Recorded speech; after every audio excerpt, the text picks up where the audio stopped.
Hey, what's up, everybody? This is Shawn's Riff Time Machine. Thanks for checking it out again this week. I want to talk to you about the very first time I ever heard the band Nile. Nile is an American death metal band. They're probably what you'd call the second or maybe third generation American death metal band. First time I ever heard them, I was at my buddy's house, Matt Brown's house. And one of the things we used to do pretty regularly, I think I've talked about this before, is share music. We would burn CDs that each other had and then download stuff from LimeWire or whatever was the popular service at the time, torrent stealing service at the time. And connection speeds were so slow, you just have to queue up a bunch of tracks and then you'd, hang out, go to bed, whatever, and then several hours later you could go check them out.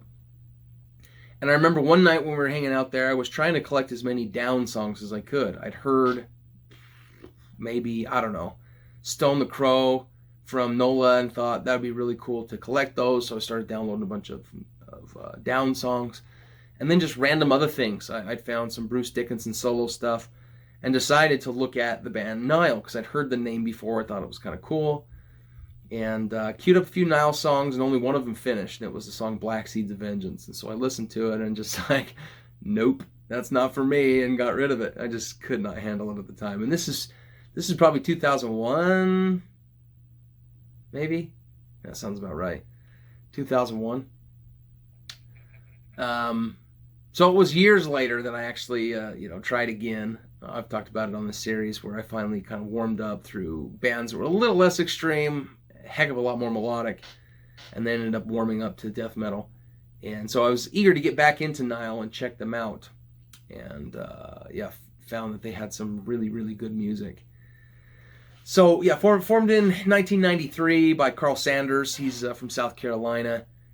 Nile is all about like Egyptian themes, right? Egyptian mythos and stories and legends and stuff like that. And not only does it have really cool thematic elements in the imagery and the lyrics, but the music even sounds like what you almost consider stereotypical Egyptian sound. Just the chord progressions and scales and things that he uses to write really kind of set that mood, that atmosphere in your mind as you listen to it. It sounds like Egyptian death metal. So the band's had a ton of lineup changes over the years. He's the only original member. And my favorite time for Nile was, 2000, 2001 up through 2009, probably. George Kolias joined before Annihilation of the Wicked came out. That is my favorite Nile album. I think it's an absolute masterpiece of a death metal record. George Kolias is a top-tier death metal drummer, incredibly talented musician.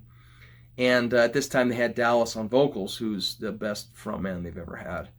And I absolutely love his voice. It's killer. Super solid growls. Talented guitar player, too. I think he's underrated as a frontman. He's since gone off on his own, decided he didn't want to tour so much, and he fronts a band called Narcotic Wasteland these days, more or less solo project. It's actually really good. I want to play my favorite song from Annihilation of the Wicked, and that is Lashed to the Slave Stick. brutal, incredibly heavy death metal song.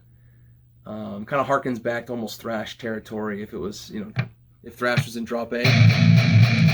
Another Nile trademark, except aside from the whole Egyptian thing, is drop A, super low tune guitars, and they play it on 6-string. This is a 7-string guitar, so they do this all on 6 strings.